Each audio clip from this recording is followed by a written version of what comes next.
அடே துச்சாதனா, அடியேனை அடித்து இழுத்து மானவங்கவம் படுத்தியதோடு மட்டுமின்றி இன்சித்து பல வார்த்தைகளும் உதிர்த்தாயல்லவா? இதோ ஏற்கின்றேன், சபதம் கேள். பஞ்சவர்கள் ஐவரும் தம் பத்தினி பாஞ்சாலியின் இந்த சபதத்தினை ஏற்று அதை நிறைவேற்றி காட்டி இன்று தாம் இழைத்த இந்த பாவத்திற்கான பிராயச்சித்தத்தினை தேடிக் கொள்ளுங்கள்.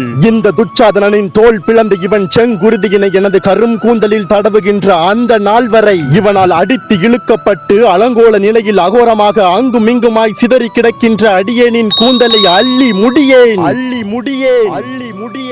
இது சத்தியத்தோடு கூட இந்த பாஞ்சாலி மேற்கொள்ளும் சபதமாகும். என்ன நேயர்களே, நான் எழுதிய இந்த பாஞ்சாலி சபதம் உங்களுக்கு பிடித்திருந்ததா? ஒருவேளை எதிர்காலத்தில் மீண்டும் ஒருமுறை மகாபாரத இதிகாசம் நாடகமாக எடுக்கப்படும் என்றால் அதில் நான் எழுதிய இந்த வசனம் இடம்பெற்றால் மகாபாரதத்தின் அப்பகுதி வெற்றி அடையுமா? கமெண்டில் தெரிவியுங்கள்.